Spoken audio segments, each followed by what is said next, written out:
All of you, welcome to Education Network's new class. First of all, happy Mahashivratri. और जिन students का group D में selection हुआ है उनको मेरी तरफ से, मेरे चैनल की तरफ से कंग्रेचुलेशंस।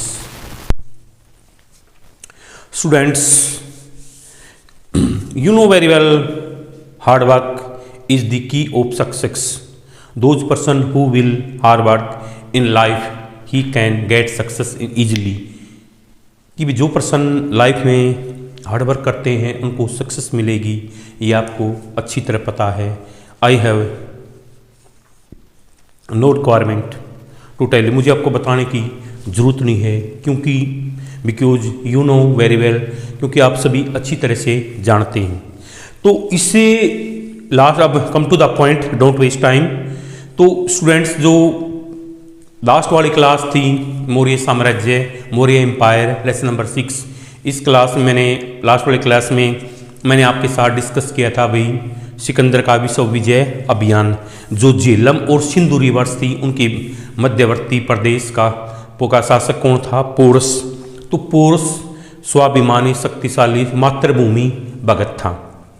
तो सिकंदर ने क्या किया? सिकंदर ने उसको भेजा कि वह उसके सामने आत्मसमर्पण कर दे, कि उसके मान ले, इस बात को एक्सेप्ट कर ले कि हे किंग, आपके कंपैरिजन में मैं लोअर पर्सन हूँ, वीक हूँ, हेल्पलेस हूँ। तो ये बात उस तरह की उसने डिमांड किसने? सिकंदर ने पोरस के सामने रखी। बट पोरस ने उसको रिजेक्ट कर दिया और मैसेज कन्वे किया कि वह उसको युद्ध भूमि के क्षेत्र में ही मिलेगा। और यह उसके लिए, किसके लिए? सिकंदर के लिए ओपन चैलेंज था, खुली चुनौती थी। तो क्या वह दोनों की सेनाएं सिंधु और झेलम नदी के किनारों पर आ डटी। तो क्या हुआ? भीषण बारिश थी। भीषण बारिश के बीच में सिकंदर के सैनिकों ने धोखे से आक्रमण कर दिया। तो धोखे का काफ़ी मतलब हैवी रेनिंग हो रही थी। उस रेनिंग के अंदर क्या हुआ भाई? ज़मीन दलदली होने के कारण, आपको पता है जैसे कि गांव में जो अनपेव्ड वे हैं, कच्चे रास्ते हैं, कई बार क्या होता है कि ज़्यादा बारिश के कारण उनमें बहुत ज़्यादा मड, कीचड़ वगैरह हो जाता है। तो कई बार ये व्हीकल्स के भी स्लिप हो जाते हैं और दलमिट मतलब इतनी ज़्यादा मतलब मड हो जाता है। आई कांट एक्सप्लेन, मैं इसको एक्सप्लेन नहीं कर सकता। तो उसमें क्या हुआ? तो भी ज़मीन दलदली होने के कारण तो उनके जो रथ थे, रथ के पहिए धंसने लगे और उसके सैनिक ने धोखे से आक्रमण कर दिया। और युद्ध का जो दृश्य था इतना भयंकर था, मैं इसको एक्सप्लेन नहीं कर सकता। तो उसमें क्या हुआ भाई? जो पोरस की सेना के, जो पोरस के सैनिक थे, सिपह सालार थे, उसमें जो उसके सिपाही थे, उस युद्ध में कोई खास मोस्ट इम्पोर्टेंट रोल प्ले नहीं कर सके। तो क्या हुआ? जो उसके सिकंदर के सैनिकों ने भी आगे बढ़ने से मना कर दिया। सिकंदर के बहुत समझाने के बाद भी उसके सैनिक आगे नहीं बढ़े, उन्होंने भारत में आगे बढ़ने से मना कर दिया।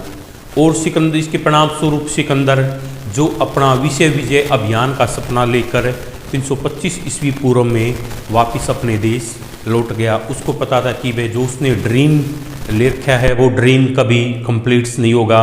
इस चीज़ को सिकंदर ने रियलाइज कर लिया था।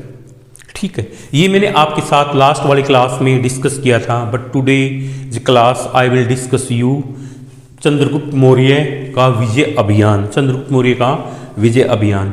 So let's start. देखो भाई, चंद्रगुप्त मौर्य ने प्रथम आक्रमण किस पर किया भाई? चंद्रगुप्त मौर्य था जो उसने फर्स्ट अटैक किस पे किया? मगध पर किया।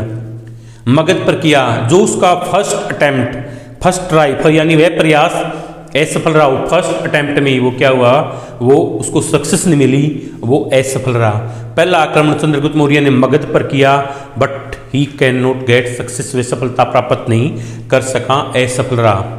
कहा जाता है, मतलब ये कहा जाता है कि मगध विजय अभियान में असफल होने के बाद, जो मगध विजय पर उन्होंने अटैक किया था, उसमें असफलता प्राप्त करने के बाद चंद्रगुप्त मौर्य और उसके प्रधानमंत्री कौटिल्य को, जो कौटिल्य था, एक गांव में, एक विलेज में स्टेइंग का चांस मिला, एक गांव में ठहरने का मौका मिला। किसको? चंद्रगुप्त मौर्य और उसके प्रधानमंत्री कौटिल्य को। उन्होंने क्या देखा कि एक बुढ़िया, मतलब एक ओल्ड वुमेन अपने बच्चों को थाली के बीच से, जैसे कि आपने देखा भाई घर में कोई पुडिंग वगैरह या पोरीज वगैरह आपकी मदर, आपकी वाइफ या आपकी ग्रैंड मदर प्रिपेयर कर देती है, तो भी थोड़ा मतलब ठंडा हो जाए उसको एक प्लेट्स वगैरह में इसको डाल देते हैं। तो उस बुढ़िया ने क्या किया, अभी खिचड़ी थी उसने उनको थाली में डाल दिया, बट वो उसके अभी थाली में अपने बच्चों को, अपने किड्स को कह रही थी कि भाई इसके मिडल से मत उठाओ, जो मिडल का पार्ट है, जो मिडल का इससे काफ़ी वो क्या था भाई, खिचड़ी उठाने से डांट रही थी। बुढ़िया ने कहा कि बीच का हिस्सा, जो मिडल का हिस्सा है, बीच का पार्ट्स है, वो किनारों से कहीं अधिक गर्म होता है। वो कहता है कि जो कॉर्नर की खिचड़ी है ना, उससे बीच का जो पार्ट है वो ज़्यादा गर्म होता है। उन्होंने कहा कि भी किनारों से कहीं अधिक गर्म होता है बीच का हिस्सा। इससे उन्होंने क्या किया, एक एजुकेशन मिली, एक शिक्षा मिली किसको, चंद्रगुप्त मौर्य को और कौटिल्य को। अब उन्होंने मगध साम्राज्य के बीच की अपेक्षा, मतलब मिडिल की अपेक्षा बाहरी क्षेत्रों पर आक्रमण स्टार्ट किया। किसने, चंद्रगुप्त मौर्य ने। तो आज की हमारी क्लास में इतना ही। That's today's for enough. कल see you tomorrow in class with new questions, Punjab and Sindh विजय, ये टॉपिक्स मैं आपको टुमारो की क्लास में डिस्कस करूंगा। आज का हमारा टॉपिक यहीं पर फिनिश हुआ। So it's my polite request to all of you please see this class carefully, like, share and subscribe education networks channels and new video समय से समय पे लेने के लिए इसको घंटी के बटन को प्रेस करें। Thanks for this cooperation.